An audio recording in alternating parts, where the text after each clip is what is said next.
We're gonna be checking out the Terrence Howard and Billy Carson podcast. You know what I'm saying? Getting in this.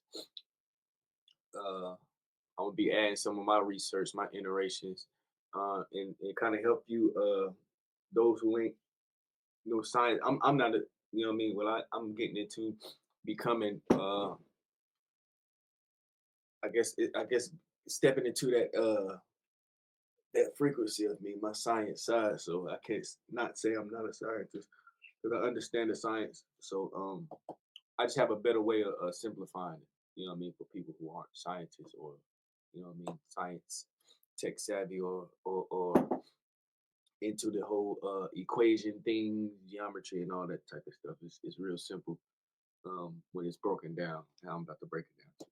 But we're gonna get into it, man. Let's go ahead and play this. I kind of skipped over the beginning so we can get straight to it. You know what I mean? The introduction of who he is, Terrence Howard. We all know who he is. But yeah, let's tap in. Let me shut up. You to welcome Terrence Howard to Quantum Minds on the Forbidden Knowledge TV network.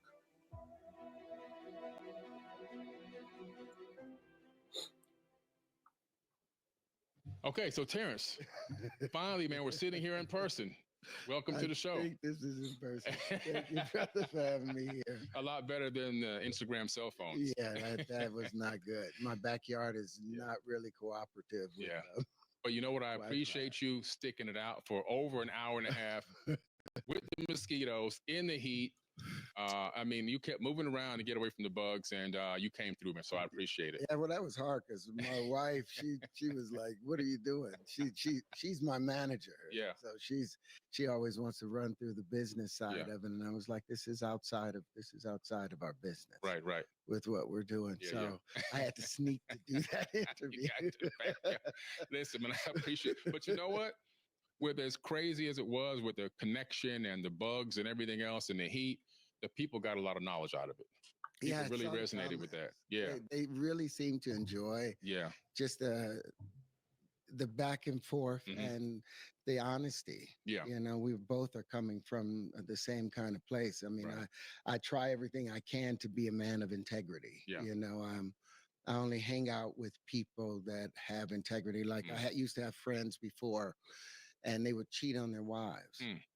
And I'm like, how can I be a friend with you? How can I expect you to have any fidelity with our friendship when you stood in a room in a church in front of your family and her family, all your ancestors from the past and all that you will come to be, and you promise to do something and then you break that and you think I'm going to be a friend. No, we don't do that. We have the same mindset, brother, because, you know, I would meet people at different places where I knew there was going to be a lot of women business meetings. I would meet them like at the Ritz-Carlton on the patio on Fort Lauderdale Beach. And I'd be paying attention. Can they hold this conversation? Can we keep this conversation going? Can we work on what we're working on without your neck being broken in every direction, trying to catch every woman walking by in a bikini?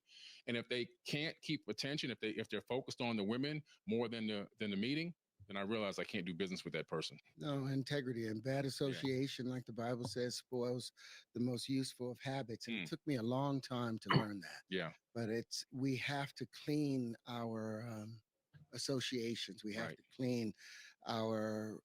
He talking about man's biggest downfall right now, chasing a piece of pussy.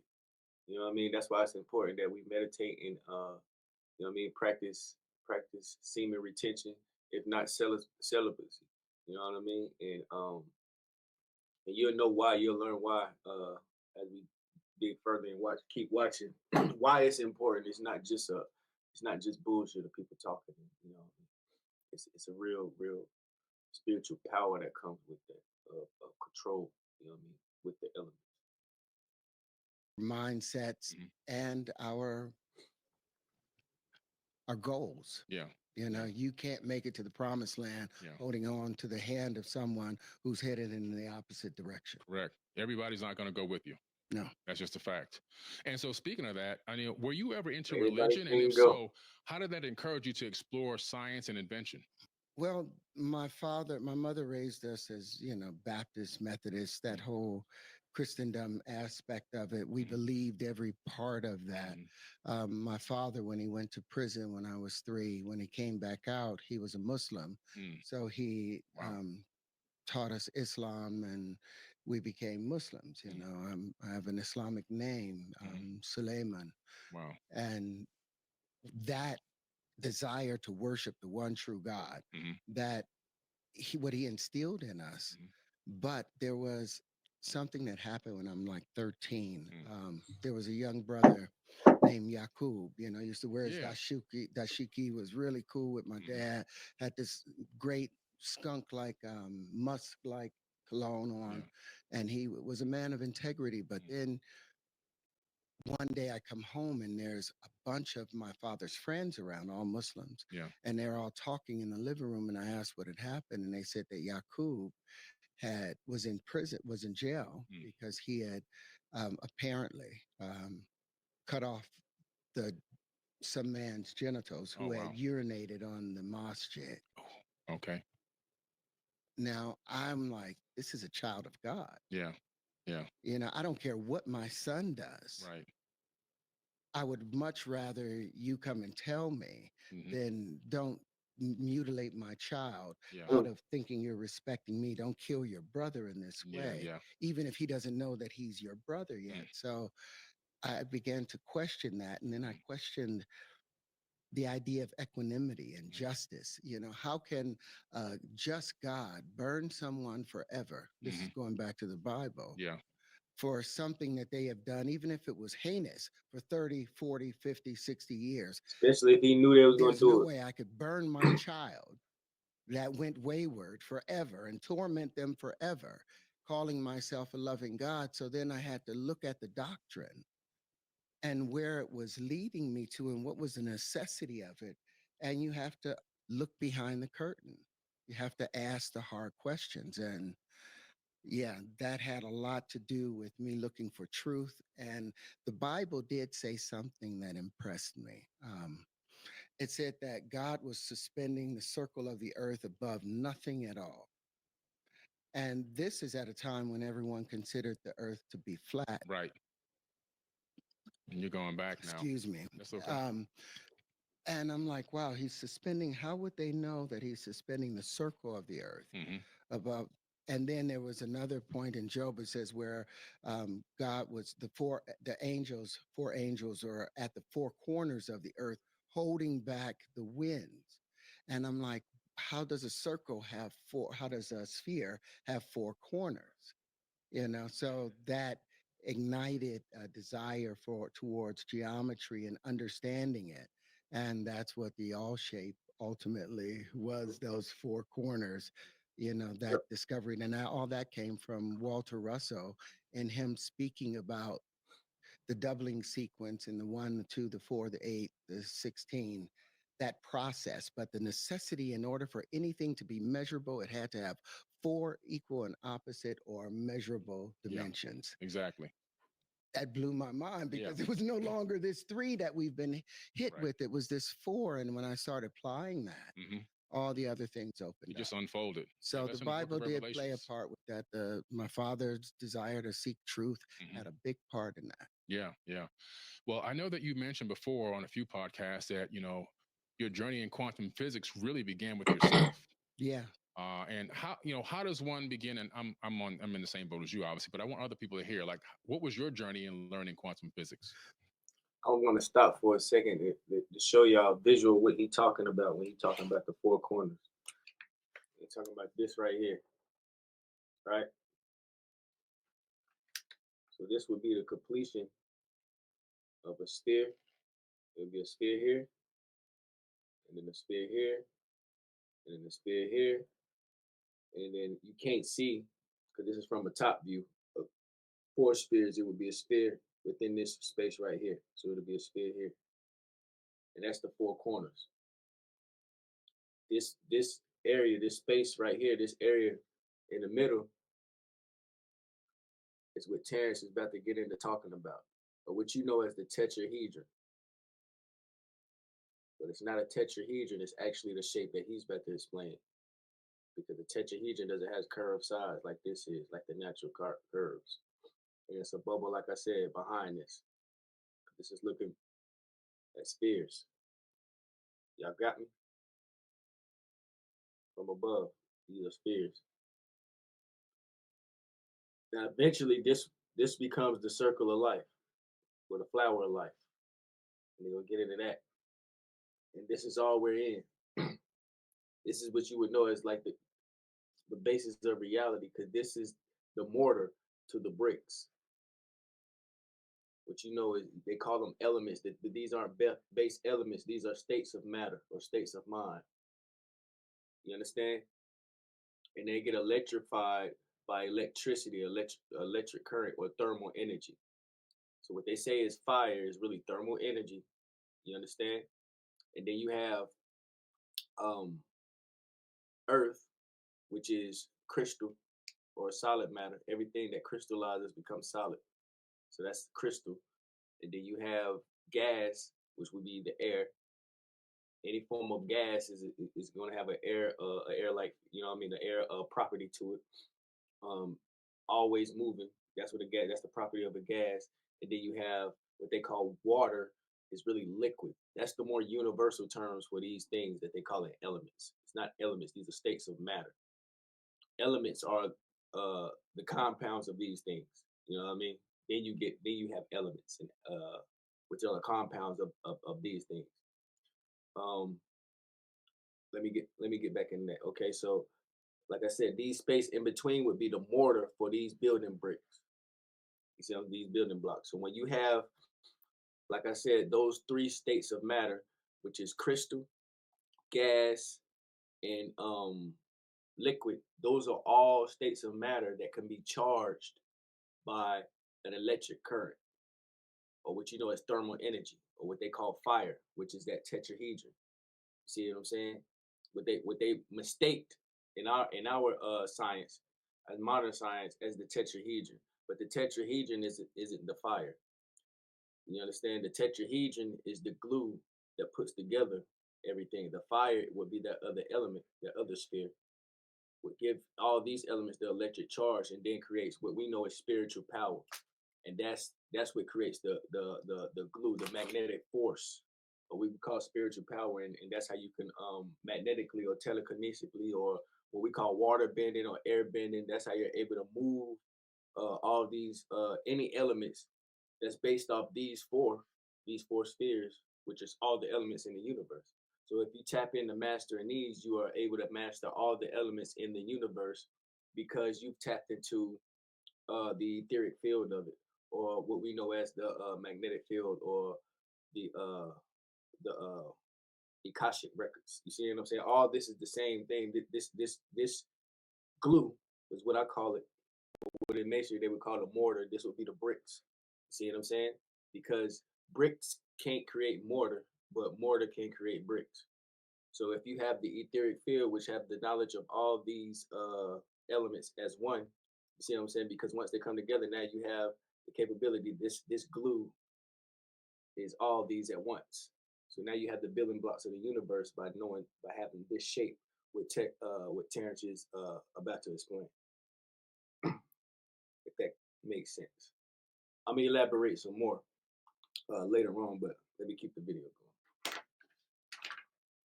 Well, you hear these stories about Einstein or these great inventors or physicists, Mhm.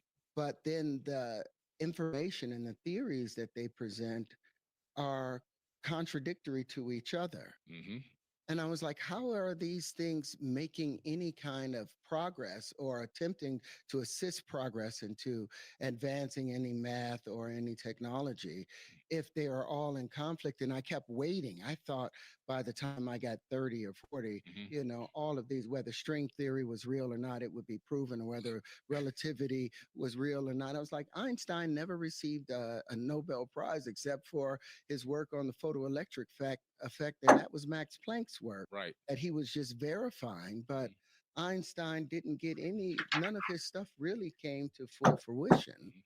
Mhm. But he's still considered Yeah. as this prop placed up by science, but I couldn't get any understanding from that. So I started looking into the people that were questioning that were enemies of his, of Einstein's ideas in a Yeah, of sense. his So concepts. I Yeah, went into Lorentz, theories. who in 1905 who had his own idea regarding the electron and the superpositioning of models of how everything behaved. But his stuff was based off of Maxwell's work, and Maxwell's work was based off of an ether. Everyone believed that there was this subspace ether, this fabric of space. And so I looked into their work and John Keely's work and Victor Schauberger's work. His work is incredible. I mean, I remember doing an episode in Deep Space, a TV series I did years and years ago, and I had to study Victor Schauberger and just like blew my mind. That he was so conscious Oh my goodness. and passionate Yeah. about you're killing the forest. This forest is dead. You've Yeah. killed the water. How in the world do you kill the water? Right. Dr. Yamamoto didn't come out with that until what, the 80s? The 80s, yeah. And Victor Schauberger had been talking about that since the late 1800s, the living water. Yeah, he was ahead of his time. For sure. So those were influences that led, but I had to go in search of that. I went to school for chemical engineering or apply for electrical engineering. See, he's basically explaining you the major keys he got to help him tap into what he's saying. Just like when I'm watching these guys, like it'll be keys they give me to help me formulate and tie everything together. You got to listen to everybody. You know what I mean? No one man has all the answers. You know what I'm saying? Because we're still down here figuring this shit out. So you have to get a piece of a different perspective from everybody because everybody's looking from a different point of the sphere that we're in. You see what I'm saying? Or on. You know what I mean? Depending on how you look at it, because we're always in or on the sphere in all aspects. You know what I mean? We're just a makeup and consolidation of the different spheres under different frequencies and pressures. You see what I'm saying? Or what you call particles is what I'm talking about when I'm talking about spheres on a macro and micro level. You know what I mean? We're on the micro level compared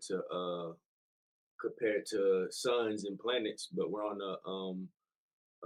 a macro level compared to ants and bugs and you know what I mean, germs and stuff like that. So when you look at things like that in that perspective, you realize that everything is connected, nothing is separated.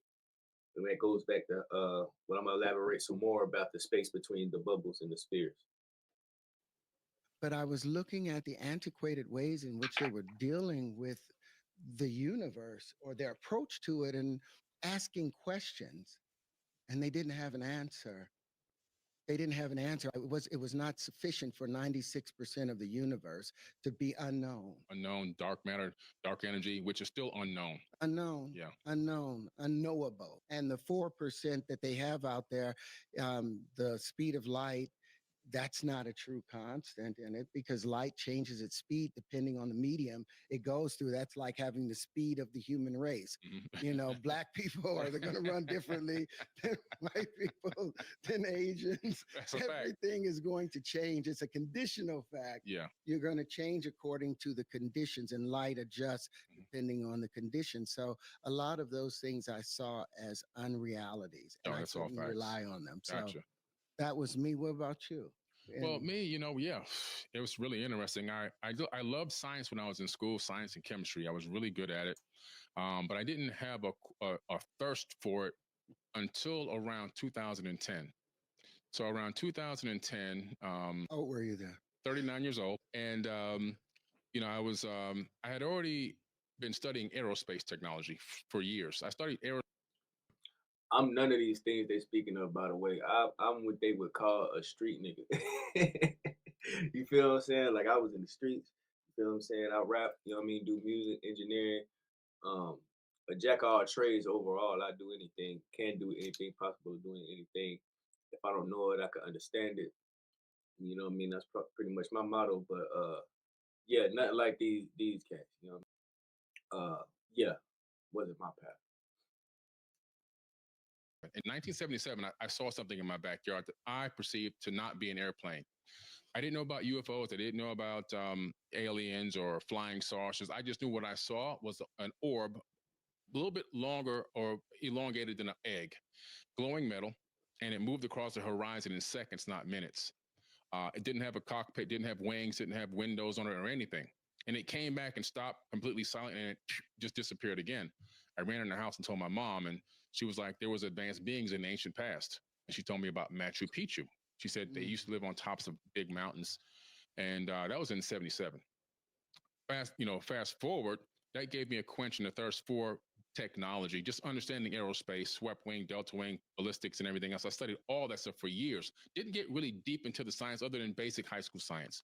But in 2010, when I was 39, something really changed. I had an experience, a very strange experience at my house with, I don't know exactly what it is. I mean, I talked about it on a few podcasts before. I felt like an otherworldly experience that I had. But after that experience happened, something happened to me with wanting to understand science at a deeper level into quantum physics. And I really started deep diving into physics. A lot of the same people you mentioned, I was researching them, studying them heavily.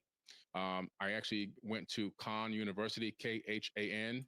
It used to be free. Now you have to pay, I think, a minimum like 10, 15 bucks a month or something like that right now online, an online university for quantum physics. So I went there online, started taking those courses, and I was able to understand all this information. And it was so incredible. I just kept diving deeper, diving deeper. And then I opened up a Facebook group for quantum physics on Facebook, and it grew to like 139, 140,000 students. And I would help them answer questions in there and so forth, over time. And so that's really how I got into quantum physics. I just really developed this thirst for it. And I'm only talking about that incident that happened because it didn't happen until after the incident. Something triggered something or sparked something in me that made me dive into it. And then I was able to see the connection between the science and spirituality. And I realized that the quantum physics is really explaining what's happening on the spiritual realm. In other words, the quantum physics is the breakdown and understanding of spiritual energy and what's really happening when you're meditating, when you're focusing on things, when you're trying to manifest reality. All those things are really explained through quantum physics. Yeah, well, it's your that observer or the spooky what did I Spooky action at a yes distance. Yeah. spooky action at a distance. Yeah. Your observation of it, hmm it affects things. Things Yeah. aren't just you're not just perceiving it. It has when you put your finger in the water. hmm The entire ocean has to register that change of motion and condition. It Yes. has to be understood Yeah. at on some level. hmm So us gaining information by what's been laid out in front of us, presented before us, most of that is speculation. Because, like I was saying before, all of those things, all of that 4% of the universe, they've received Nobel prizes and all of that for it, but they haven't produced anything that's changing the world or the conditions or making the world a better place. So it still looks like Solomon said, you're chasing after the wind. And when you start questioning these things and going back into meditating, going back, like when I tell people that a lot of this stuff came to me, like you after having that experience and seeing that aviation. A lot of my knowledge come through experience, man. Like, and I tell people I ain't ashamed to say it, like a mushroom trip. A shroom trip, I started getting intergalactic downloads like January 2023, Friday the 13th. I repeated a million times if I had to. And it changed my life forever. 10 grams of shrooms, PEs, you feel me? Um, and I just asked to tap in with my higher self. Like repeatedly kept asking that. I was listening to some, you know what I mean, some high vibrational music, and and it happened. And life ain't been the same since. You feel me? So when I say you can tap in, you can tap in because it's you already here, you in it. You know what I mean? But On, it made you question and look into things. Well, likewise, having that dream when I was 4 or 5 years old, and being reminded that I was someplace before here, Yeah. and seeing all those geometries, hmm and wondering why had I never seen those in school Right. and looking for them in school. So I started looking in the Encyclopedia Britannica, hmm and that's where you get the Platonic solids. But Yeah. then you have to start what we're afraid to do is question what happened before the Big Bang. Right. Yeah. Okay, well, how did this straight line come to be? I Hmm. started questioning Yeah. all of those basic things, questioning down to the calculator, Hmm. questioning every aspect, and questioning, okay, if what they said about God is true, that means I'm an artifact. That he just formed some clay and made me and blew some life into me. Yeah. And they forgot to mention, or the people that was writing it Hmm. was unaware of the Brownian effect, that that clay is not some dead, unliving material. That clay is alive. It's vibrating and polarizing from positive to negative. Everything, and it's mating. Everything is mating. The Like when I mentioned wave conjugations, I always hear, oh, waves don't conjugate. It's like, no, you don't understand that these things are living and are mating.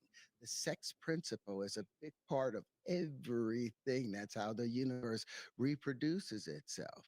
But then questioning things like, in a contained universe. Well, this is the biggest thing that Energy happened to me when I exchange. was a kid. When I All thought I was sex doing is something, it's I an was 13 energy and exchange. I dropped a pebble into the pond and I watch it expand.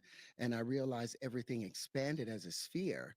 But if the universe was infinite, then it will just keep expanding out and you'll never see it return.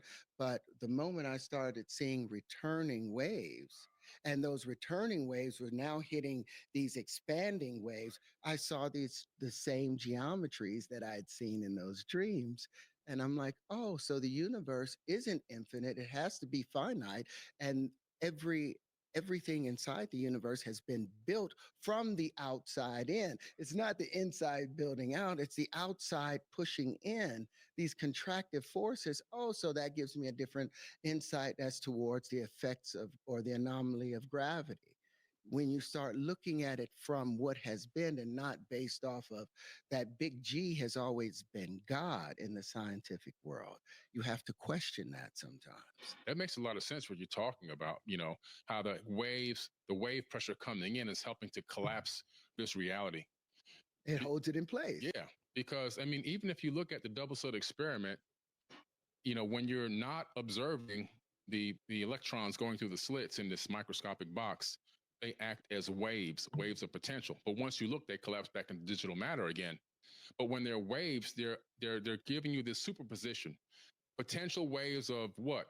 Potentiality. But consciousness can collapse that back in. And in my opinion, what's happening is when a conscious observer is looking at these waves, it's like that force coming back in on the wave and collapsing it into the illusion of solidity. Yeah, the Yeah. illusion. Yeah. There's all of this is an Illusion. illusion, and to consider all of our collapsing waves, like the weight, the atmosphere, the Yeah. pressure, the weight of the atmosphere. That's Yeah. what holds each system Hmm. together. So it should be the returning magnetic waves are Hmm. responsible Hmm. for the things that we call matter holding itself together. But if Right. we oh, just go on. No, this is great. This is What what they're explaining is basically what they're saying is like I said, everything is right. The building blocks of the universe are already happening. You have to come into the frequency of these things. You see what I'm saying? He's gonna get into that, and it's gonna tie in what I'm saying, what I'm about to say. You have to come into the frequency of what's already out there. For example, if I wanted to create this star, right, I would have to have recollection, recall, and have knowledge of every element in the universe that could possibly make up this color, and then what could possibly make up this form of matter, this plastic, this polymer. You see what I'm saying? Then what could possibly all the aspects that could make up this shape. You see what I'm saying? Then when you have all of this information, you could bring this thing to be. Not because you drove somewhere and went to go get it. You see what I'm saying? Because you had the information that is already out there and you manifested it. You see what I'm saying? By having the information. That's all you need. It's the information. That's why they say everything that exists in mind exists in reality because it exists as a thought first. You see what I'm saying? So a complete thought, a full complete thought, a full, a whole thought, what they call the Holy Spirit. When you're whole with the Spirit, you can do these type things because now you have a whole rundown of what it takes to make this object. how genies could just manifest things when they could speak it into existence because they understood the universe and how chemicals and what we call alchemy and how these things work because everything is one, everything is all, right? So what they're talking about is just you tapping into your spiritual self. You see what I'm saying? So you can tap into that all. And he's also talking about he's also talking about the push and pull of the universe. Like I said, it's a sexual exchange. It's the push and pull of it. You know what I mean? Phenomenal, man. This is a great conversation. I think people are going to get a lot out of this, and I'm so glad that we're here doing this in person, man. Because this is going to be. I just want to give. I like giving people credit where credit is due, and I really think you have a magnificent mind. And whether a person went to Stanford, Harvard, or MIT or whatever, it means nothing. It means absolutely nothing, because who was the first quantum physicist, and where did his degree come from? It didn't exist, right? There's no degree, there's no university. He went to the University of. Could be the returning magnetic waves are responsible for the things that we call matter holding itself together. But if Right. we oh, just go on. No, this is great. This is phenomenal. This is a great conversation. I think people are going to get a lot out of this, and I'm so glad that we're here doing this in person, man. Because I'm sorry, I had to take it back for a second to come back to my point of what I was what I was saying about with the star and everything. So once you have this type of information of how everything in the universe is and where it is and its points of existence, then you could, you know what I mean, once you raise yourself into that state of consciousness, you see what I'm saying? And we're gonna get into etheric fields and how that breaks down and raising. You have to be up to a certain level of consciousness or say a certain level of etheric power or this certain perspective. You see what I'm saying? To even have this type of information to where you could fathom these things. You see what I'm saying? And bring them into your existence or see them. You see what I'm saying? Because we're talking about light, spectrums of light. You see what I'm saying? So if you're not on the right in the right dimension, you see what I'm saying, to where your consciousness has been raised to a right frequency, you're not going to see these things. They're going to cease to exist and be right in front of you. You see what I'm saying? This is how this happened because you haven't developed the building blocks and formulated these things together. You see what I'm saying? Green doesn't exist in your mind, so how could you even fathom, you know what I mean, grass? You know what I mean? So that's how these things work, and that's how they're able to create worlds and realities that'll be like you'll be like, how are spirits and stuff walking on, or what you call spirits, and how are we all existing under one frequency all at the same time? You see what I'm saying? Why are people seeing different glimpses, and why can they see it and I can't see it? You see what I'm saying?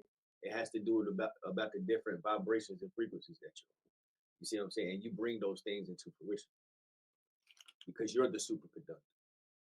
You know what I mean? Like they was just saying with these waves, when you look at them, that's when the waves change, and they go to what your preset perception has already put you into thinking what waves are supposed to look like. So that's what they collapse into. But when you're not looking at them, the superconductor, you see what I'm saying? With your uh, uh, uh, power to shape things and change light to whatever it may be, you see what I'm saying? It does what it wants to do. It's in its natural form of curves. This is going to be. I just want to give. I like giving people credit where credit is due, and I really think you have a magnificent mind. And whether a person went to Stanford, Harvard, or MIT or whatever, it means nothing. It means absolutely nothing, because who was the first quantum physicist, and where did his degree come from? It didn't exist, right? There's no degree, there's no university. He went to the University of Life, and he got his degree in nature.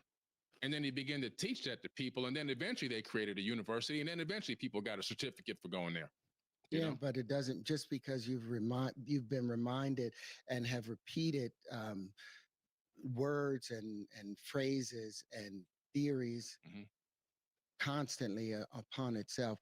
No matter how many times you say it, it doesn't make it true. Yeah. What makes it true, like Jesus said, you will know it by its fruit. What By its kind nature. of fruits have it produced? By its You nature. know, has it just produced a lot of speculation?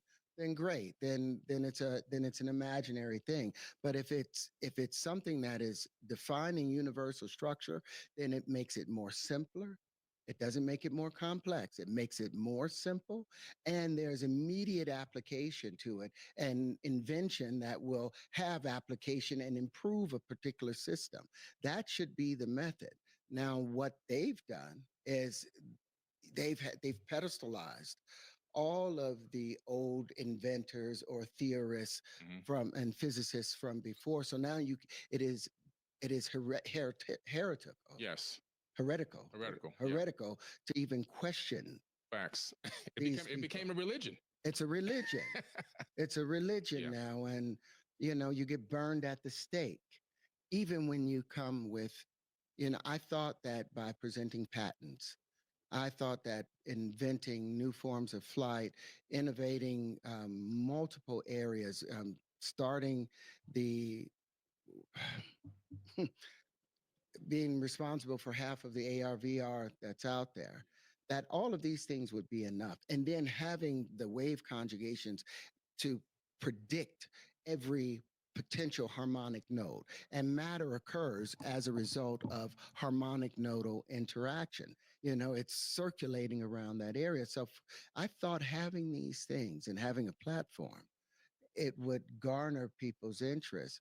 But like Jesus said, for those who have ears and those who have eyes, those are the ones to see. And if it took a half a billion sperm in order for me to get here and get to that egg, I had to win a race against a half a billion. I think getting to the next stage of our evolution and growth, if A is Yeah. equal to B and B is equal to C, then everybody isn't going to make it. Yeah. And so I don't need to beat a dead horse in trying to encourage people to look and challenge things. The material is out there, the proof is out there.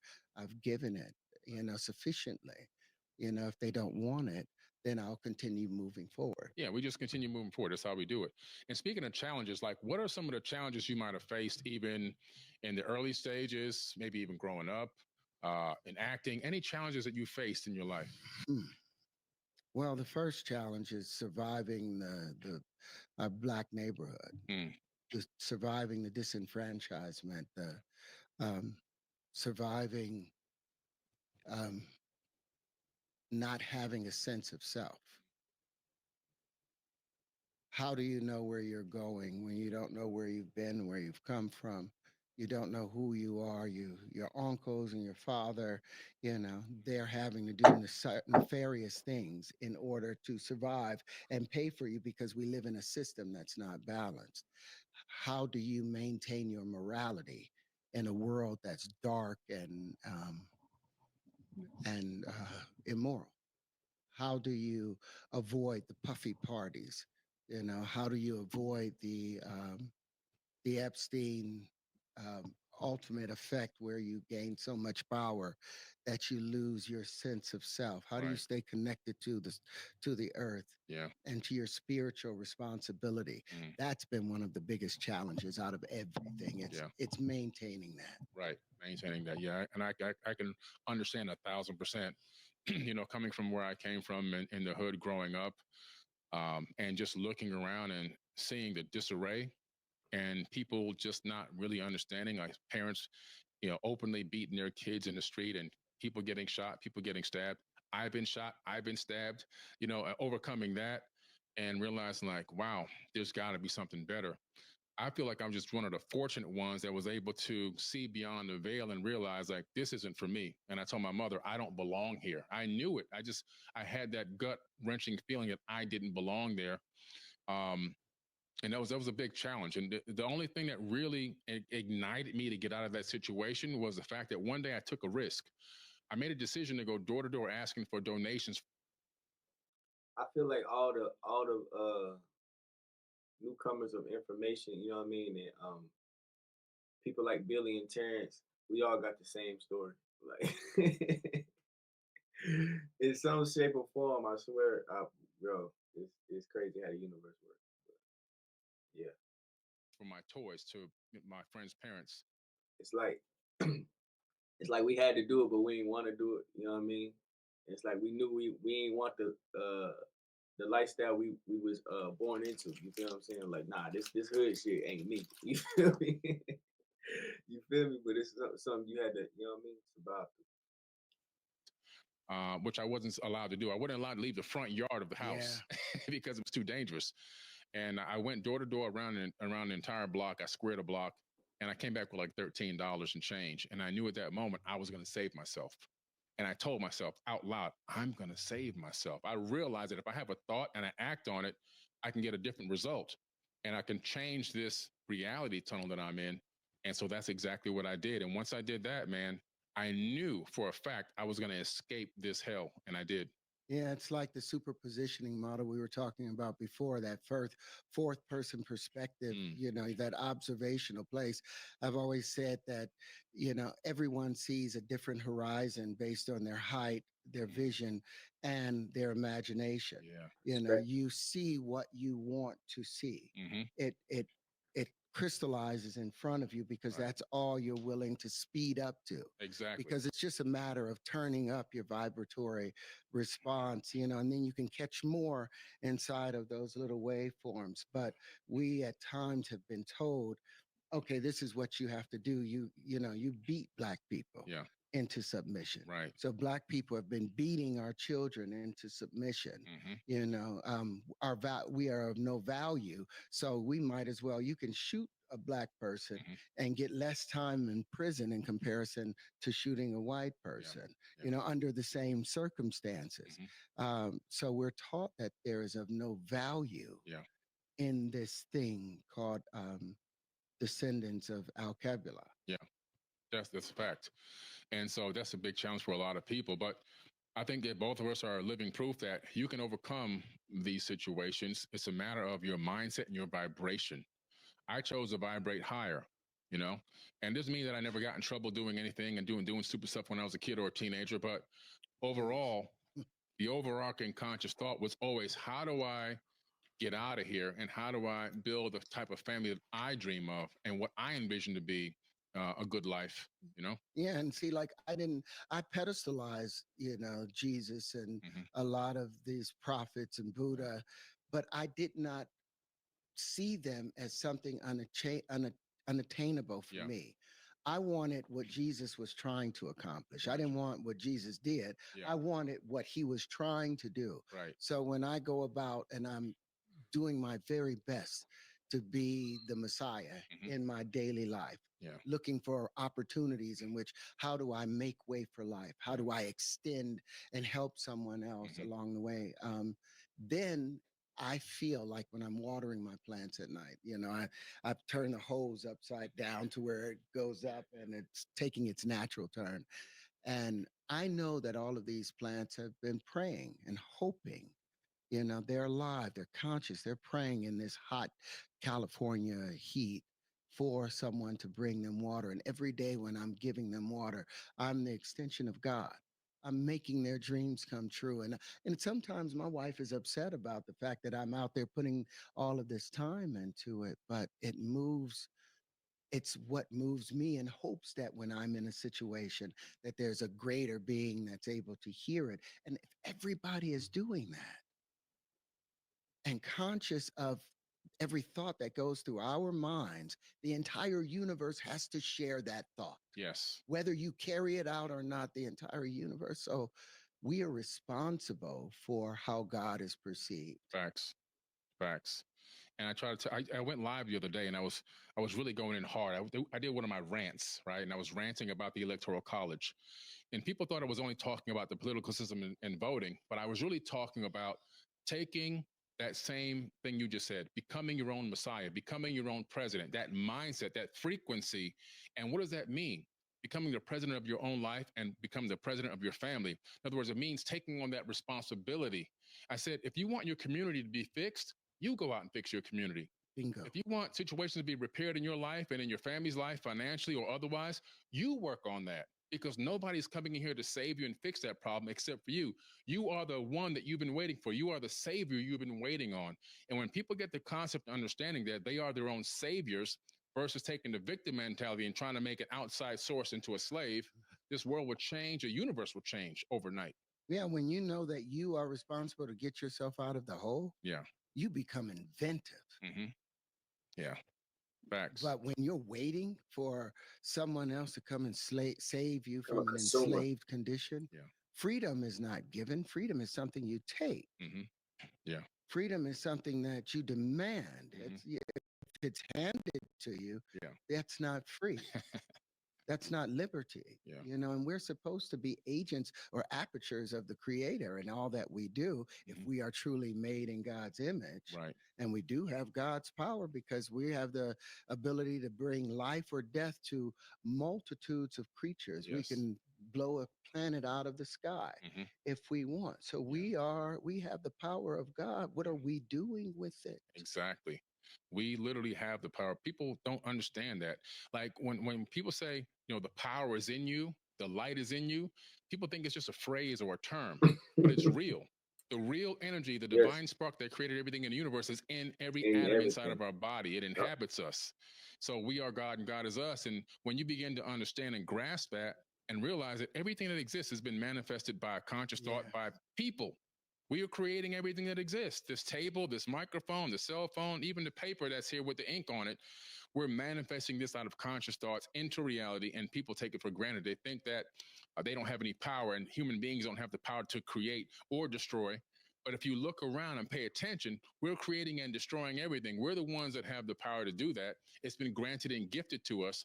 We just have to know how to wield that power. Well, maybe we're just a product of this condition of when the earth or planet gets to this particular position from Mm-hmm. the sun, and the earth will ultimately have to be pushed out to where Mars is, Yeah. and everything will expand on it. Mm-hmm. There has to be something that tears it down. So maybe humanity is that thing that tears down, that which was put up. Maybe that is our position because apparently that's what we seem to do. We're very caustic.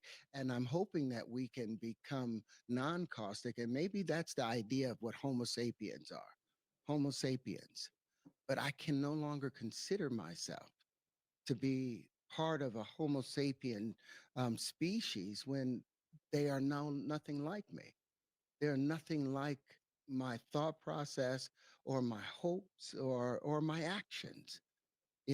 I'm an actor because I wanted to win my mother's approval. My mother wanted my son to be my brother to be an actor, and I wanted her affection so bad that I'm like, okay, if I become an actor, I'll get her affection. But the moment she died, I realized, what am I doing this? I had no, hey ma, look what I'm doing.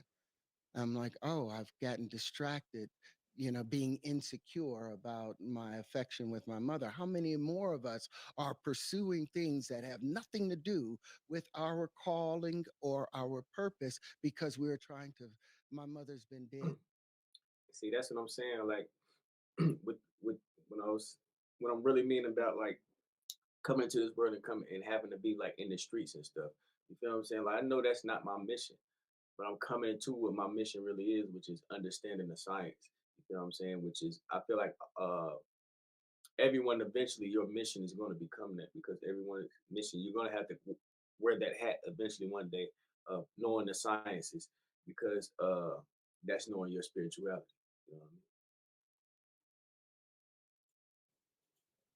You know what For damn near 20 years now, longer. I can't waste energy Mm-hmm. trying to please her when I already had her approval. I Right. just was insecure. Yeah. So bound yourself up, Yeah. strengthen yourself up, Uh-huh. and get to the job that you have to do. Yeah. Otherwise, you're wasting your time and you'll end up being relegated Yeah. to another purpose instead of that which you were supposed to accomplish. Man, you speaking true facts today. I mean? I had run many companies. I built several big companies. Before I got in, became forbidden knowledge, I was running a huge call center, a 5,000 square foot call center in Fort Lauderdale. And we had about 50 people on the phones, 2 stories of this nice building, and generating about 150 to $200,000 a week in, Wow. in gross revenue, doing pretty well. But I wasn't happy. I wasn't happy because, I wasn't living in my passion. Obviously, my passion wasn't being fulfilled. It wasn't something that I felt was my true mission here. I knew what my mission was already, but I was thinking, I know this is what I'm supposed to do. I'm doing this super part time because I started in 2007, right? But Wow. I'm like, but I have to make money. I have to pay. I got a family. I got da da da da, right? And I didn't realize that once you live in your passion and you exchange that energy for that passion and you find a need for that passion in the world, the money shows up as a side effect. So you don't have to Yeah. chase the money. And when I realized that, the day that I realized, Ever wonder how constitutional carry affects your right to carry and your right to self defense? We're hosting a 100 Get them out of here. that, I walked into the office and went to my partners and said, "Guys, I'm out of here." And they said, "What do you mean?" I said, I have to really follow my passion. I have to go, I have to walk away." And they were stunned and shocked because I had set this whole system up and it was very I always say my cheat code to life, man, is desire love, peace, and prosperity. You feel me? Everything else gonna come together. If you desire money, you're gonna get all the bullshit that come with money, which is the greed, the hate, the envy, so on and so forth. You know what I mean? Desire love, peace, and prosperity, and money will slap you in the face. You only have to desire it because in order to have peace, you need what you need to sustain, you know what I mean, a peaceful life. And if money has, if money is to be that, you know what I mean, if that's money, you're gonna have it. So you don't have to ask for it. Just ask for the peace, desire the peace, and you'll get it. But know that you have the peace. You know what I mean? Know that you peace is obtainable. Not so much ask for it or beg for it. You know what I mean? Desire it. Know that it's yours. successful. And they said, "Well, how much do you want for your share of the company?" I said, "You guys keep my share. I'm starting from zero." And I walked out and I became forbidden knowledge, and I just started from zero. And it took me from 2000, really from 2013, beginning of 14, all the way to 2017 before I turned on monetization to try to figure out how am I going to really monetize. I had to build it first. And then from there, I continue to grow every single year. But man, but you say if you're not living in your passion, you're doing something else that has nothing to do with your true mission, and you're in agony. And every single day, I didn't even want to do that work. I didn't want to get involved, and I didn't want to go to the office. I got to the point where they're like, "Are you coming in today?" And I wouldn't come in for like a week at a time. And I realized, man, I'm just burning years. I'm burning time.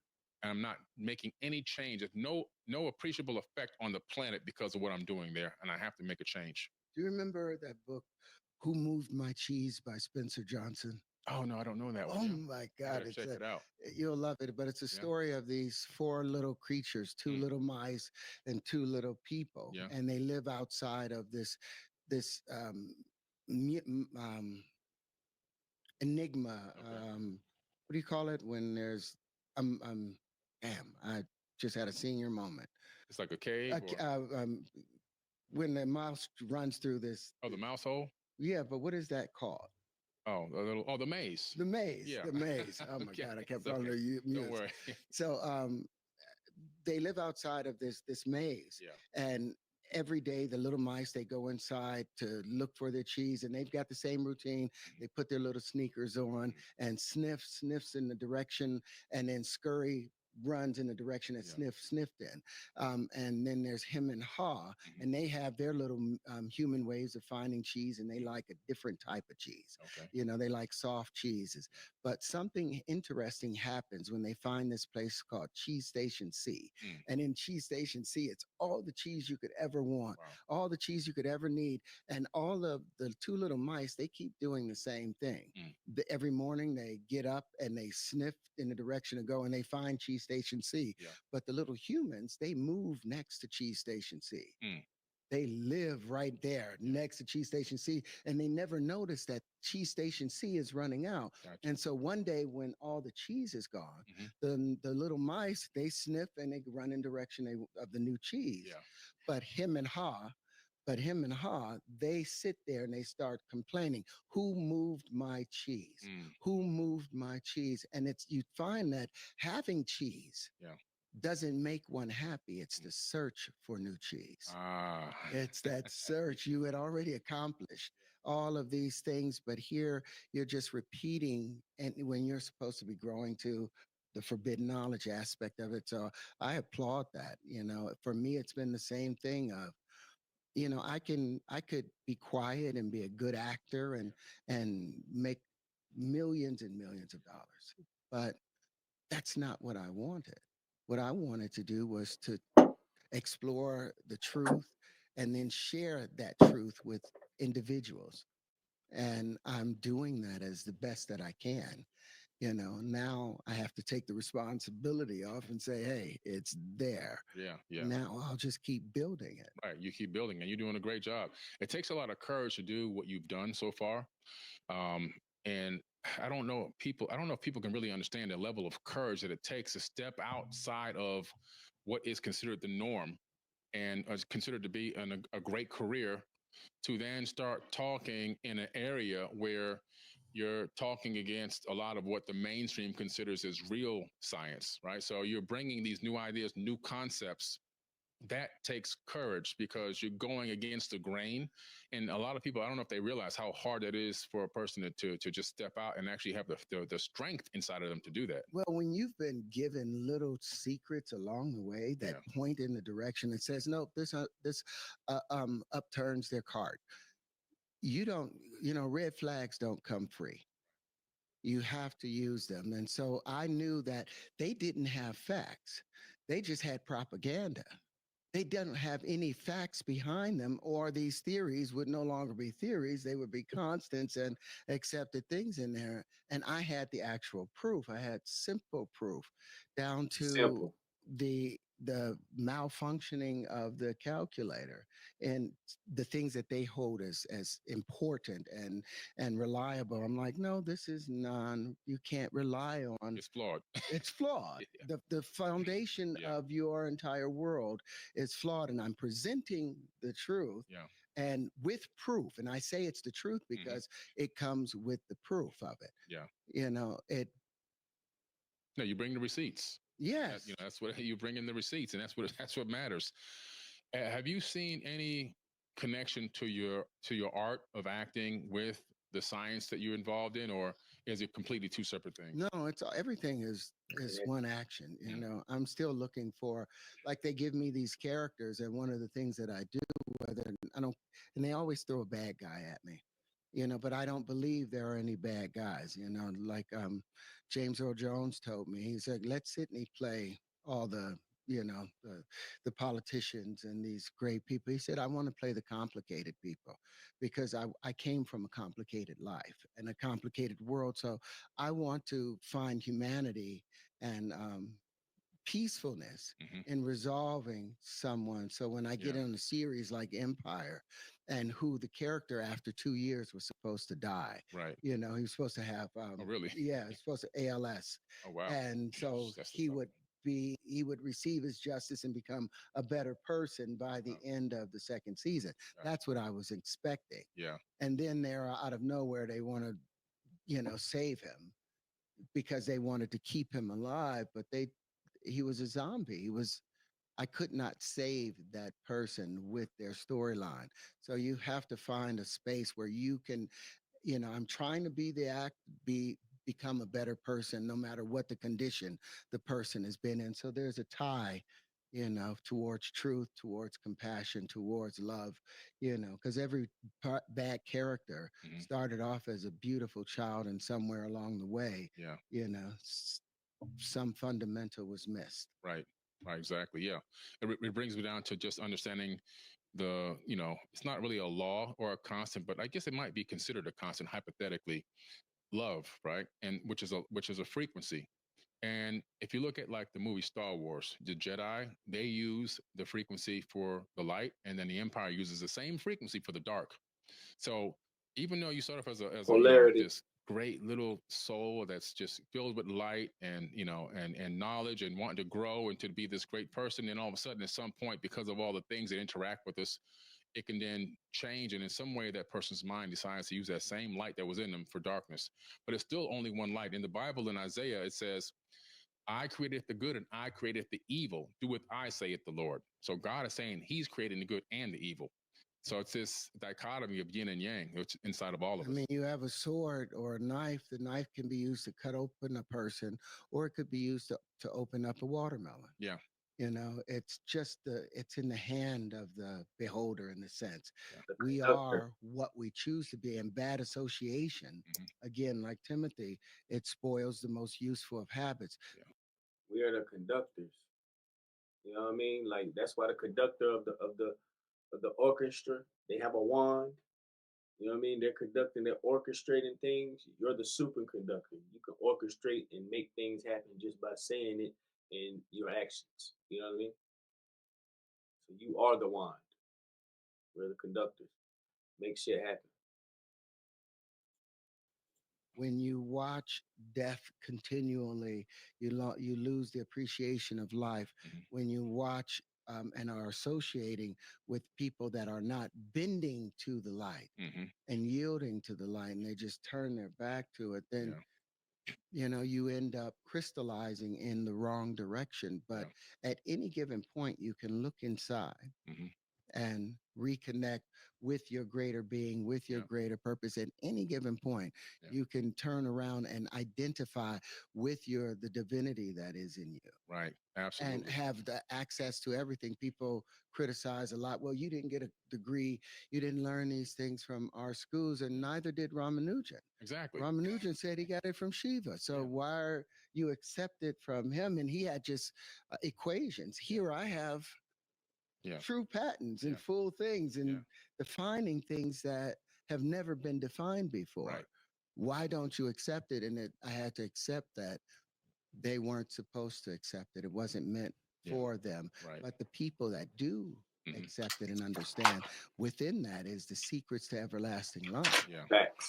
Yeah. The true secrets of being able to manipulate the universe Mhm. in a good way. And I think the universe gave me these gifts Yeah. because of my overall nature. At the end of the day, I don't really care about humanity. Mhm. I care about the hue of our humanity. Okay. I want Mm. a legacy to where we're considered like the angels, Right. and Right. animal and plant life to rejoice when they are interact with us instead of running in fear. Like Gotcha. my ninth rule for my family is make way for life, Mm. and that's the message for our church. Yeah. The the Center for Truth, Love, and Consciousness, TCOTLC, Mhm. is make way for life. Gotcha. Beautiful. That's beautiful, man. And speaking of some of the rules and that you have, let's talk about teriology. You've introduced the idea of teriology. It's a different approach on how you see the universe's fundamental building blocks. So let's get into that. Well, see, the funny thing is that was writer for the writer for the Rolling Stones. That you You know, came up with that he term. said teriology, and I Hmm. think he said it as a slight. Mm. Because that entire article was Yeah. seriously a hit job. Wow. I But haven't I seen that told one him yet. about the Tetrotarian wave conjugations. Okay. That's what it always was, but they Uh, began calling it teriology, oh, gotcha. just Like a little jab. as a jab. Yeah. But the fact that they're talking about it and had to talk about it actually added to what we're doing, Yeah. because these are what I did is I took the flower of life. So if we go to my book, tclc.com, Yeah. this is kind of the journey of how these wave conjugations came about. Okay. Um, I was told that our fundamentals came from the Platonic solids. Hmm. And my question had always been, because I always wanted to get to the root of things, like I loved etymology. I wanted to get to the root of the Right. word and understand what was intended. Yeah. Um, so I wanted to know where the fundamentals came from. And they said that the fundamentals were the tetrahedron, the octahedron, the hexahedron, the icosahedron, and the dodecahedron. Right. And I was like, okay, where did these come from? Well, they come from the idea of a straight line and a flat plane Hmm. and all having regular sides. But I was like, Don't so make where did the sense. straight line come from? Yeah. Here I am asking, Right. how did God come We're to be? atoms. Right. Because God is the straight line. Because what do they say? We want to straighten something out. Yeah. If there's any situation that's wiggly, let's put a ruler on it. Yeah. Let's straighten this out. I was just telling somebody the other day, commenting on a video. I was in somebody's comments. I'm always in somebody's comments. But I was talking about how we come into this world with the right perception of how the universe works. You know what I mean? And how it moves and curves. You know what I mean? You give a baby a pen, and they ain't gonna draw no straight line, not to save their life. They're gonna scribble, scrabble, and you know what I mean, in curves and spheres. So we come in this world with a free mind, and they try to put us in lines. You know what I mean? And we color outside the lines. Some of us. Let's get it all squared away. So that's their kind of God. I was like, let me look at this. And since Newton said every action has an equal and opposite reaction, that's never been argued. Therefore, the greater the action, that means the greater the reaction. The greater the reaction, the greater the resistance. The greater the resistance, the greater the curvature. And since the creator demands equanimity, everything has an equal and opposite reaction. Therefore, every reaction is going to be curved and based on the angular momentum that's created from the intersection.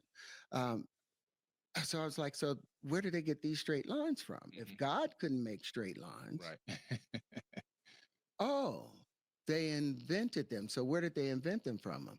I was like, well, I went the oldest and earliest information I could find, and this is what really got me because it took me back to those dreams that I used to have. Here, I'm pulling something up. Now, here's the flower of life. Okay. You know. Yep. As the age of it is almost unknown, but each and every, it's 64 overlapping circles, but there are no straight lines there. But at a time when the thought was that there were straight lines or the world was flat, guess what they did? They averaged the spaces where the circles overlap. Exactly. And I was like, oh, that's an average. That's an approximation. That's not real. Right. You know, the That's how Pythagorean you got your theorem solid. from the It's cube. really circles. And I was like, well, Everything is maybe spheres. You can't they get a didn't cube open the into a flower sphere. properly. So what I did was the little Jiminy Cricket that's been leading me along the way. It said, why don't you lay? See, that's the deception that they try to put in like masonry and what they call sacred geometry. They try to tell you to put, it's all about squaring the circle. You know what I mean? And they tell you, the 360 degrees that makes up the square is the circle. Okay, but we're in a sphere. It's all about the sphere. You see what I'm saying? That's the deception. Make you feel like you figured some shit out when you still being deceived because you can't fit a motherfucking sphere in a cube. You see what I'm saying? And that's the deception. We're trying to square a sphere, not a circle. Out the flower of life and open it based upon the relative factors. Let me go to page 134 in the book that was just on 64. Okay. And say, why don't you open it based upon the actual actual pieces that make up the flower? Right.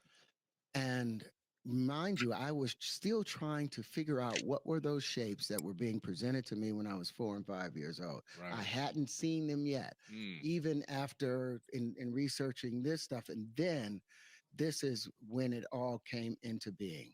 I was like, all right, oh, this is tight. Wow, that's good. Let me do that again. Let's go right. Sorry. That's tight. Okay. So I was like, what happens if I take 4 of the individual pieces that make up the flower? And that's 4 of the triangular pieces that makes up the flower. See, basically, what they're showing you in the flower of life is you're seeing a constellation of bubbles. Just think bubbles. And where you're seeing these star shapes, all those are bubbles behind bubbles of what you would see if, let me see, I try to draw it a little better for y'all. See these bubbles?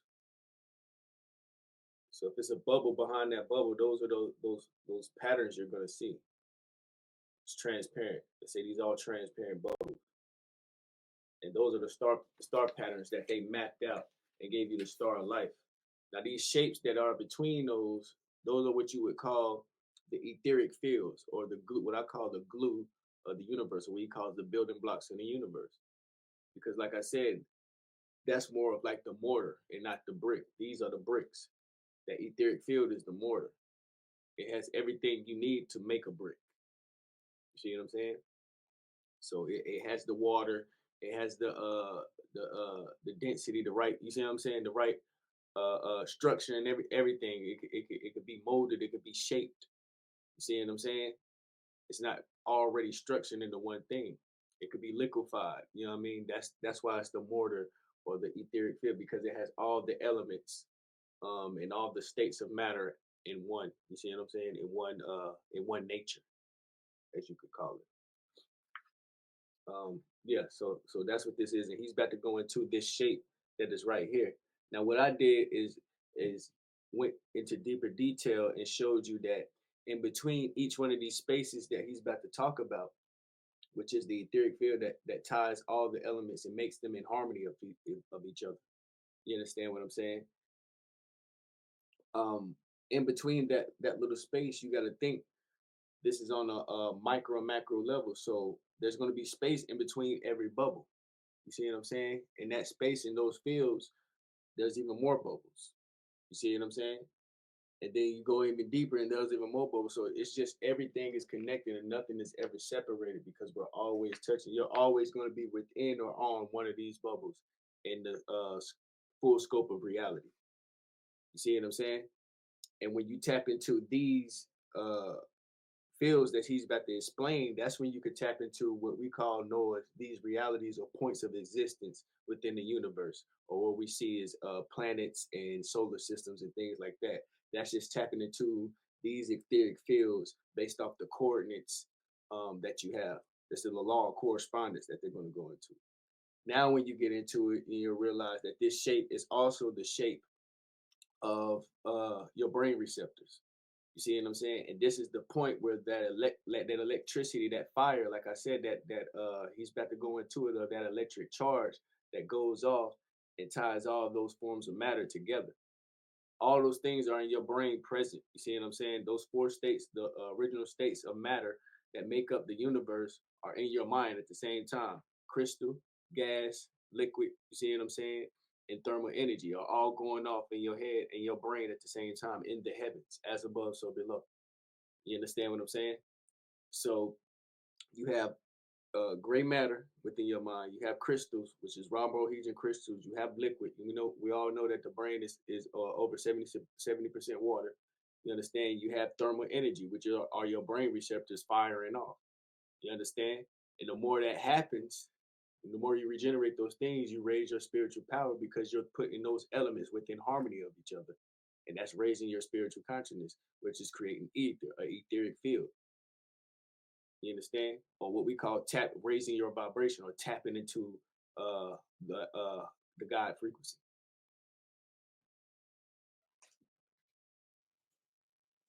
Flower. So I was like, if I take four of these triangular pieces and put them together based on universal ratios, then it gave me this negative space where four bubbles met. Right. And based on what Walter Russell had talked about in the nature of how electricity moves, it's always seeking a higher pressure condition. Yeah. So this area in here, let's see if this will open up, get a little bigger for me. This area right here is where electricity is going to be spinning northeasterly. Okay. Spinning to the right. Now, as the electricity, as each wave hits here, now it's being pushed by other waveforms. And so it gets. That electricity is that thermal energy, or what they tell you in or fire, what they explain to you. You see what I'm saying? In the esoteric teachings or Masonic teachings or sacred geometry or one of the Platonic solids that he's talking about. That's why it's a tetrahedron shape, or what his I forget the shape that he calls it. It's a tetra something. This new name for this shape, but we know it as the tetrahedron or as fire, which this element, this Platonic solid, is the only Platonic solid that has to be destroyed from the inside out. It cannot be destroyed from the outside in. Meaning, if you're pressed down on it, it's not going to buckle, which makes perfect sense to why this would be the structure and building block of the universe, because it can't be destroyed. And if you have all these spheres and different pressures pressing up against each other, it wouldn't collapse. You know what I mean? And if it did collapse, it wouldn't be a loss of energy. It would just be a breakdown of the energy that exists, because everything that is, was, and forever will be is what makes up the universe. So you don't multiply or subtract from the universe like he's going to explain. You just divide it. So, like I said, if you was to break materials down, they would just bust down this tetrahedron shape, this etheric pressure shape. It wouldn't collapse. It would just break down into other forms of itself. Still that same structure, but in lower frequencies is a better way to put it. A lower frequency of itself, or a lower degree, or a fraction of itself. All the same thing, just using different terms. Pushed out to these vortices at the tip, and now it's no longer able to spin northeast, and so it starts, because it has low density, it has nothing to push against, so it starts spinning northwest southwesternly. Gotcha. And now this is where it becomes magnetism. Well, I found it interesting, but they gave me the patents for this thing, and I called it the tetrian. Yeah. But it turned out to be the geometry of hydrogen. And I'll explain that. I will qualify that as we go along. Then I was like, well, what happens when 8 bubbles meet? Mm-hmm. Now, what was interesting, this is the negative space where 8 bubbles are meeting. Yeah. And you have the 8 contractive sides for the Huntian. 1, 2, 3, 4, and there's 5, 6, 7, 8 if you were to turn it all the way around. But it only had 6 magnetic poles. So that meant that it had a greater electrical potential than a magnetic or repulsive potential. And I was like, wow, that sounds like a neutron. Yes. That sounds like the work of a neutron. But what was interesting, I was like, but how does it have, in nature, everything is always balanced. I was like, so this having a greater electrical potential than a repulsive potential, magnetic potential, I was like, that wouldn't exist inside of the universe unless. So if Xbox is for your vocals, X-Rack Pro is for everything else. Unless this right here, each time these tetrians, these 4 tetrians, as they unite around or combine or interact, you'll see that they are taking up 1, 2, you have 1 and 2 of the electric potentials taken up. And they gave me again, oops, God forgive me. I will have me a engineer one of these days with me. You got to give a major key right here, and I'm. But you still have 6 bubbles, and they gave me the patents to that. But you still have 6 unaccounted for. So I was like 6 electrical poles unaccounted for. So I was like, what happens when 6 bubbles meet? And here with 12. See, that's where you get your tetrahedron shape. This is going to be one of your tetrahedrons. It's going to be one of your tetrahedrons that you know as the Merkaba.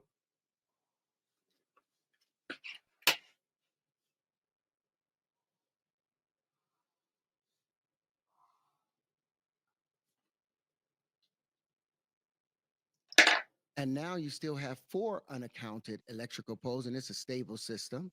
And I called this an Aubrian. This is your first triangle of your Merkaba. This is what he's talking about. And I'll show you in the video that I just showed you. He's about to show you the makeup of a sun. The supersymmetry of it. But then I was like, what happens when you put 24 bubbles together? And again, there's what you know as your star David, the Merkaba. It has to do with the law of correspondence. This is why. You understand? And this is your star seed, also known as your DNA, with your DNA put together and reconstructed as a whole. When it's not fractal like it is now, this is what it looks like. Right now, it's fractal and it's been put into a strand. You only have a strand of your DNA. You only have a fraction of that strand, your 12 strands of DNA. He just put together all 24 strands. You have 12 strands for each how could I put it? Each life that you're living simultaneously, like you have your feminine nature, your masculine nature put together as one. That's how you get your 24. You see what I'm saying? So you have your 24 strands of your feminine, your 24. You know what I mean? Of those, both of those lifelines of your in your spiritual and material world, both simultaneously. You know what I'm saying? In a state of existence at the same time. existing at the same time. So that's how you get your 24 or your star seed.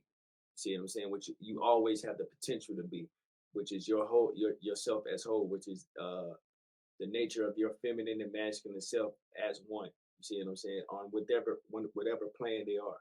You see what I'm saying? There's another version of you, a female version of me, right?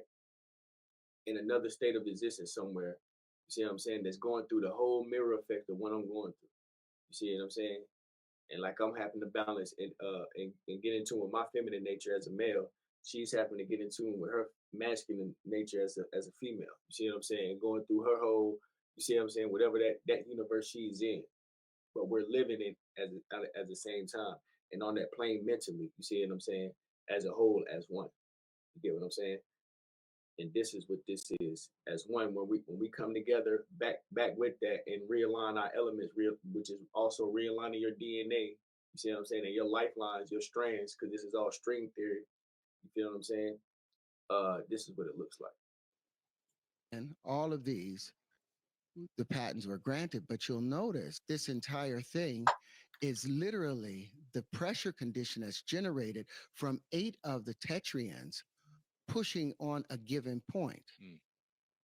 Pushing on this one center right here. So this doesn't really exist. This only exists as a result of the condition of these tetrians or these atoms in relation to each other. Okay. But as a result of this, the entire universe ends up making sense. Right. Because this pressure condition, the moment you remove the pressure condition, now it goes back to being separate tetrians. So I was like, it made sense with the massless particles, those ideas. But then when I put them all together.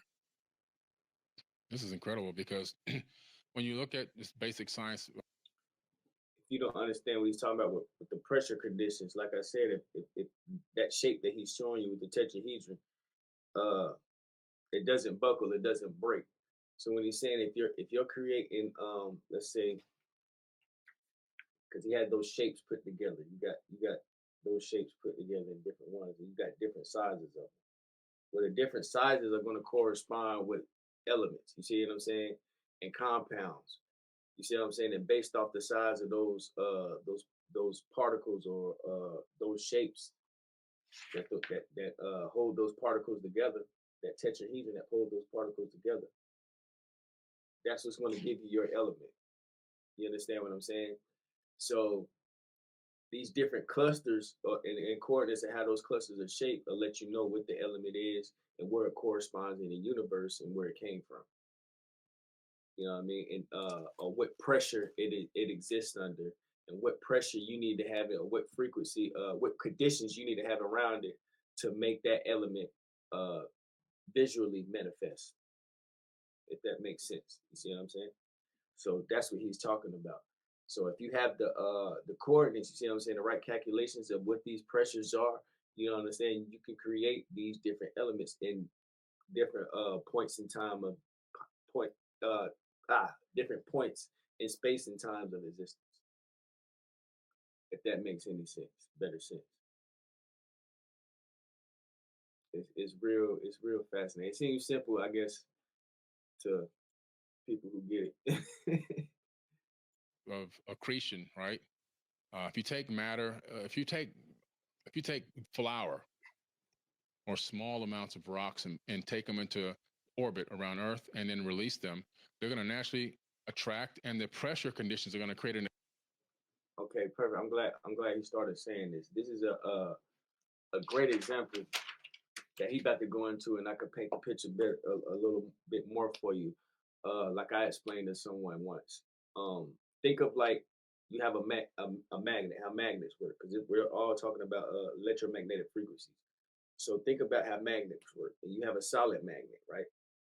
And when you have the right poles, that magnet is going to connect to, let's say you have another magnet, and it connects to it, and then it attracts.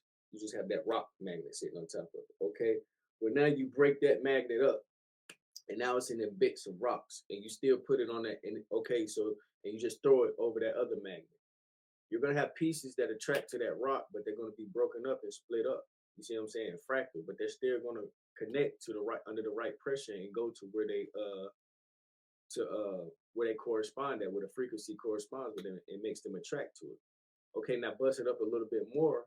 You see what I'm saying? You're gonna have the same substance, but under a different pressure. You understand? Because now that magnet has been broken up into like a powder form. And we all know like a particle split up, that's more like a cloud form, of what you know is gas. You see what I'm saying? So it's the same form of matter, but under different pressures and different particles, conditions. You see what I'm saying? That causes it to act different. And to a point to where you crush that magnet up enough, you see what I'm saying? And you can have it in the form of liquid magnet. And people have seen this before, where you have it, it looks like oil. You see what I'm saying? But it's still that same magnet has just been broke down into a different form to where it's almost liquefied. You see what I'm saying? So now we have a magnet that went from a crystalline form, same magnet under the same frequencies, went from a crystal, you see what I'm saying, to a more gritty rock, you see what I'm saying, to bits, it was broken up, and then it went to a gas, like a gas powder form, and then a liquid. But due to the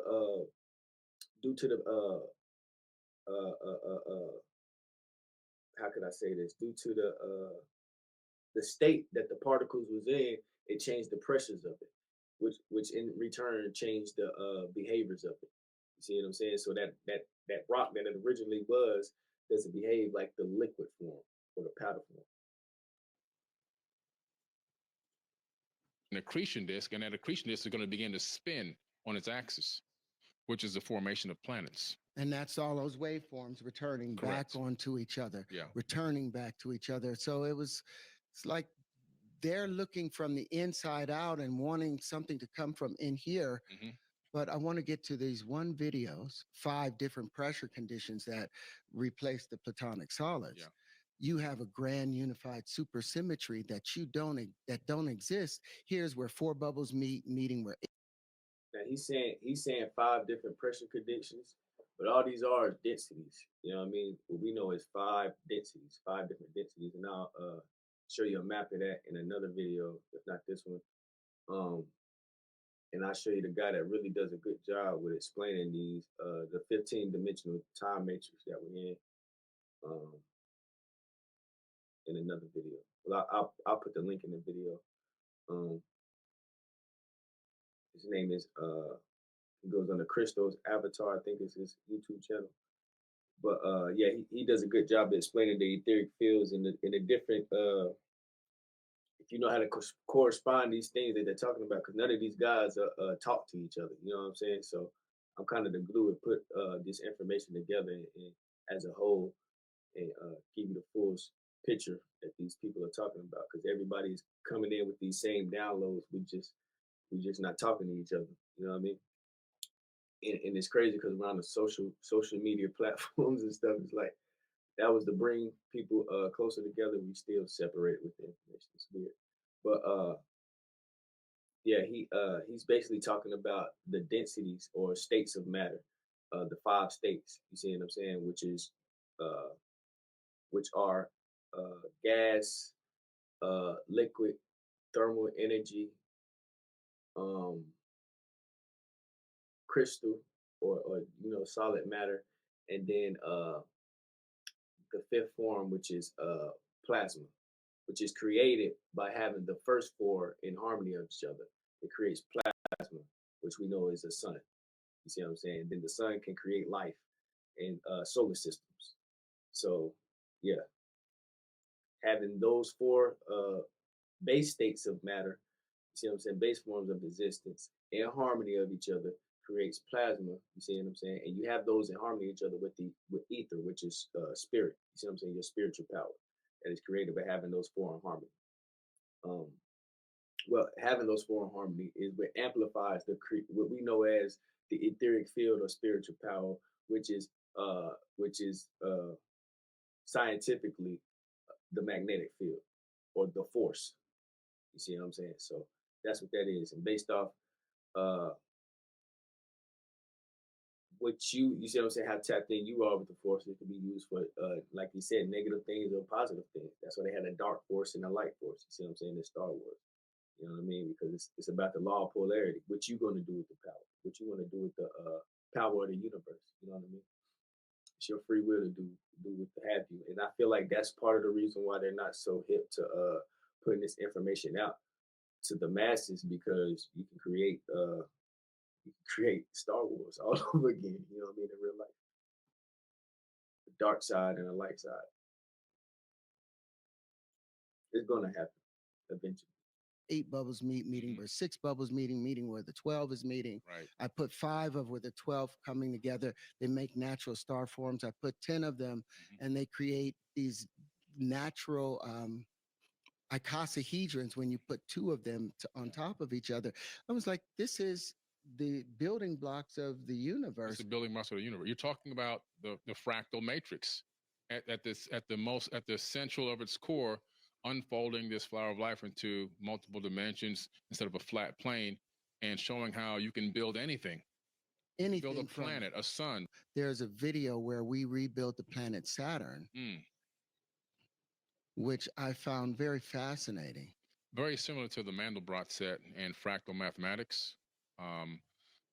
But you're taking this flower of life, which I personally believe, my hypothesis on the flower of life is that's the face of God. Bingo.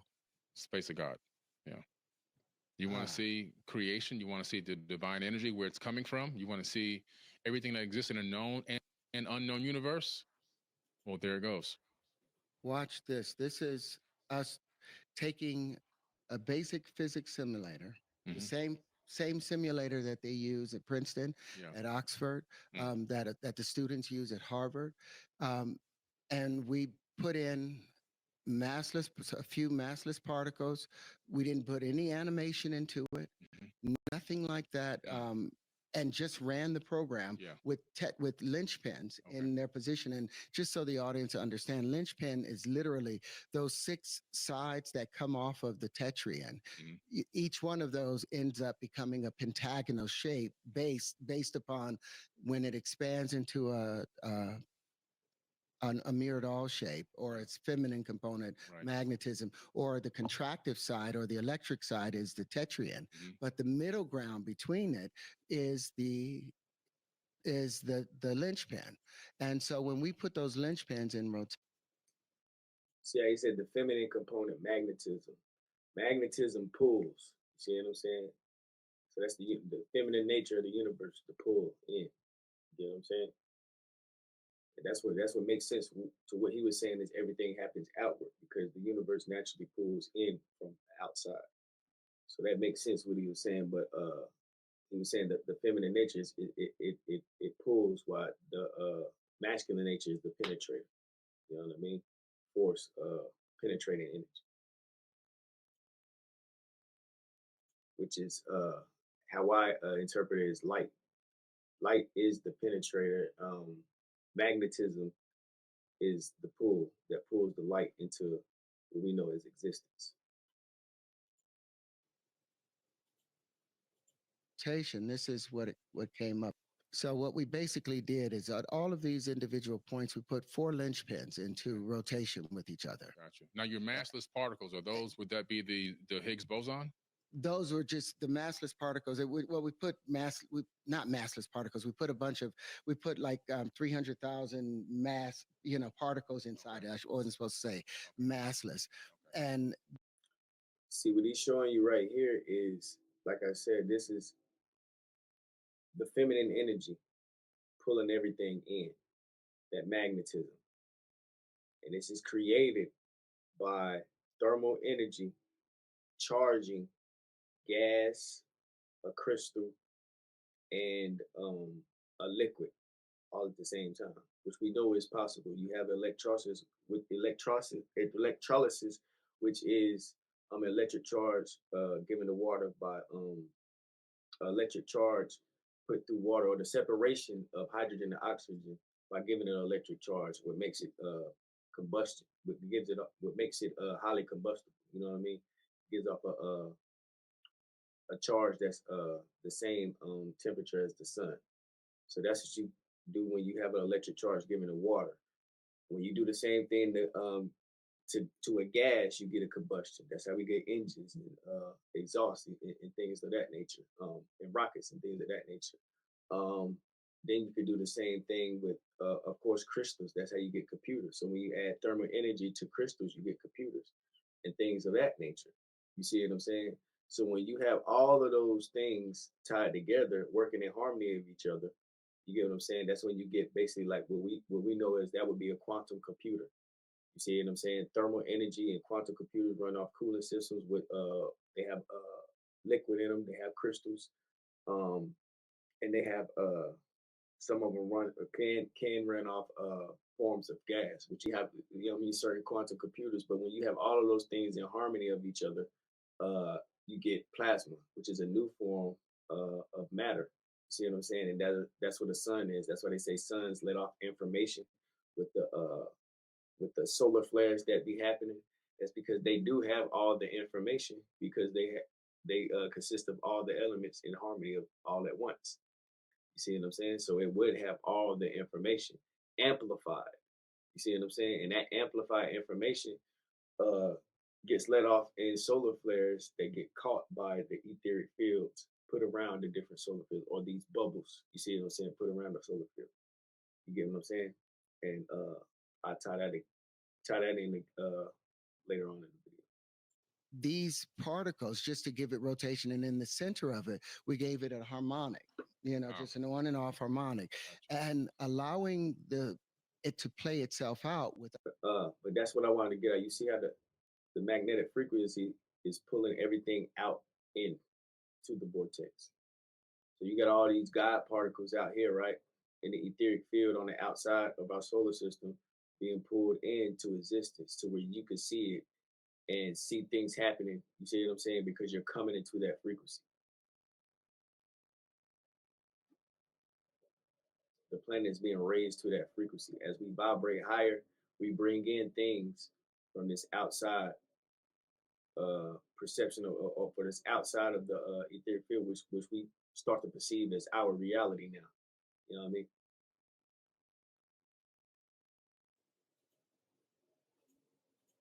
Without us doing anything but hitting play and letting it go through a few rotations of it. Yeah. This is what it ends up generating. Let me go up a little further. There. Should start moving now. Yeah. But when we edit, you'll be able to play the whole thing through inside of there. Yeah. But it ultimately rebuilt the planet Saturn with its rings and the hexagon that's found at the top. And this is without animation. Yeah. This is without any fudgery or pushing. Right. And this is without gravity.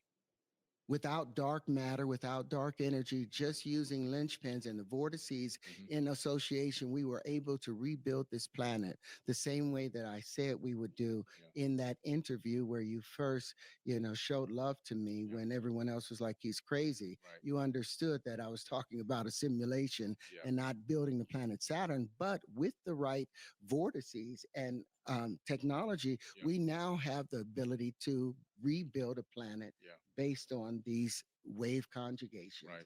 This is what it's able to do, and it's repeatable. Yeah, it's something that we put the entire description at the bottom of it of how this actually works, what it, but it's incredible that it even creates the hexagonal shape at the top of Saturn. At the top, which has been a big question mark of how that came to be. Right, but it's through the natural formation, through this process of the opening of this flower of life, the energy pattern that exists throughout the known universe, and involved in the accretion process of creating the planet, and then you get this shape, this formation. If you look at this, like I'll read this off, just so the audience will understand it. It says the following models are gravity-free physics simulations and are not animations nor CGI graphics in the standard sense, as there are no keyframe animations present. All of the forces being used are externally applied vortexes only, and limited use of central or offset magnetic fields. There are no other internal attraction forces present in the simulation, meaning there are no gravity in there. Yeah. They are using emulated particles of specified masses in conjunction with See this? what he's explaining is this is why you buzz or what they call vibrate, because all those little bubbles of particles with those etheric fields in between them, they're just vortexes. You see what I'm saying? That are letting off in different frequencies under different pressures, to where you get hot damn liquids, you get flesh, you get bone, you see what I'm saying? Until it consolidates and under the certain pressures become different things. But it's all vibrating and buzzing. You see what I'm saying? Because it's going through vortexes. You know what I mean? Vortex is created by the magnetic frequency of the planet and the things around you and yourself, your own magnetic frequency. Specific externally applied forces, harmonic resonances, and emulated magnetic fields only. Everything that came from here came from just how nature would react to these vortices in relation. And this is without creating 96% imaginary material for the universe. I mean, based on the scientific method, this should be the proper walk and should be considered. See, there's no gaps in the science he's talking about. And with modern science, when we know today, it's just like leave it up for speculation, or you know what I mean, it's a theory, it's an open-end theory, you know what I mean, that hasn't been proven or something. But what he's talking about, he got receipts. It debunks all the not pretty much debunks, but it lifts the skirt, lifts the veil up over a lot of the quote unquote, like I said, Masonic teachings, and the quote unquote sacred geometry. You know what I mean? And he's about to expose what Plato was talking about when he said the universe is a dodecahedron. That's what he was basically talking about. They mapped it out as that, but all there is crossing points or these different bubbles or spheres in the etheric fields in between, or what some call distortion fields, because these etheric fields are, like I said, magnetic frequency fields, and if you're not set to the right frequency, you can't pass through them, because each frequency is compatible with the elements. You see what I'm saying? Within that dimension, or that state of existence, or that density, rather, I should say. It should be being tested. I have it on my front page of my book with all of the things how we built the simulator or the simulation. But it was all based on linchpin, which is all still based on that tetrian. And to have this prediction ability to rebuild a planet in itself, and they've never been able to do this without adding imaginary stuff. This is nothing but true physics tapped into it. You're talking about tapping into the real God power. Now, that's what you're talking about doing, tapping into the God power. You're talking about right now we're a type 0 civilization. You skipped over type 1 and went straight to type 2 civilization, you know, on the scale that they have. Look, this is why. Once again, let me explain it a little better, reiterate a little bit more. We're talking about the nine ethers. You know what I'm saying? And I ain't gonna really get into where you want to pick which ether you want to pick you came from. You know what I mean? People claim 9 ether beings, whatever. People below them, people above them. But 9 is the highest number. That's the highest etheric field. You see what I'm saying? Underneath each etheric field, how it's pointed out, how it's explained to us, this is how your brain would see the etheric fields in the different levels. You see what I'm saying? Make up 9 bubbles. 1, 2, 3, 4, 5, 6, 7, 8, 9. All right, bubbles. And then you have the etheric fields around them, right? Separate. Have the etheric fields. Okay, so in ether 1, this would be the first ether. Ether 1, 2, 3, 4, 5, 6, 7, 8, 9. You have those 9 ethers. Under each ether is a dimension. There's 3 dimensions. Or dimensions, I'm sorry, or densities. You see what I'm saying? So you can't pass through these etheric fields unless you have 1, 2, 3 these DNA strands aligned. Aligning those DNA strands are gonna means that you have the compatibility of all these elements aligned that are dormant in you. You see what I'm saying? That they call junk DNA. You see what I'm saying? That we have to tap into. Those are those elements that you have dormant that you have to awaken. You see what I'm saying? To be compatible with this etheric field because it contains everything that makes up what's in this solar system or this state of existence. You see what I'm saying? So that's why you will not be able to pass through this etheric field until you align yourself by aligning your feminine and masculine nature and opening up your spiritual power, which is your third, you see what I'm saying, that third perspective. See what I'm saying? And then you raise yourself up by that sun in that other dimension, passing through that etheric field right here.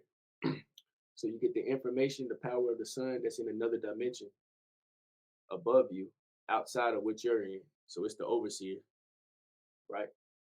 And then that information let off by solar flares is caught in the etheric field,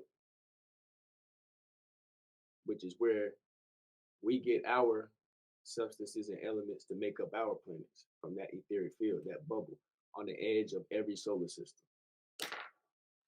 And I'm gonna back up that information so you don't think I'm just talking out my neck. The heliosphere is what you would know in the Enuma Elish. They explain it as the atmosphere of Nibiru. And this is the etheric field, this etheric bubble that's around our whole solar system. Our whole solar system is moving through the cosmos. You see what I'm saying? And then these cosmic waves put on us by the sun, you see what I'm saying, outside of our cosmic bubble is we're being protected by the etheric field. They say protected, but it's just catching it, just like a cloud, like your iCloud catches information. This etheric field is catching all the information from the higher realms. You understand what I'm saying? So that's why you're when you tap into the ether, which is your spiritual power, you get higher. You see what I'm saying? A higher perspective of reality because you're outside. You're starting to tap into things that are outside of the reality that you're in. That's why it raises your spiritual power or raises your consciousness. You understand what I'm saying? So this cosmic bubble that they're talking about, being hit on by the cosmic rays, well, you block out cosmic rays with gold.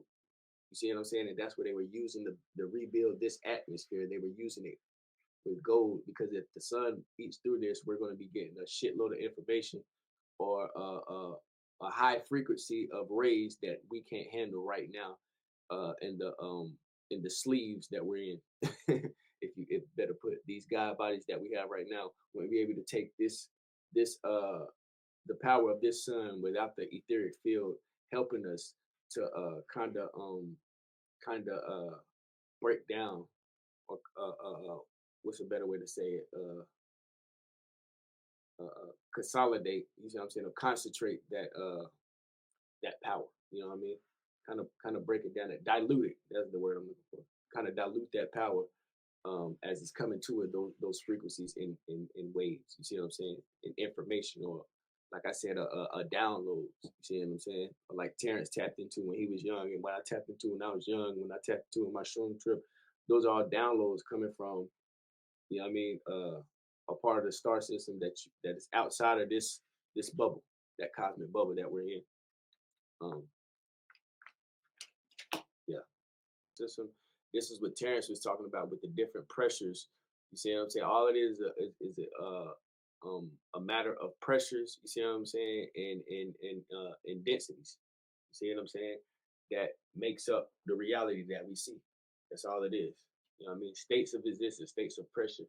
You know what I mean? And magnetism is what I should say. Pressure and magnetism is what creates these planets and everything that we see. You know what I mean? Light itself, how you perceive it. You know what I mean? So that's what they're explaining right here.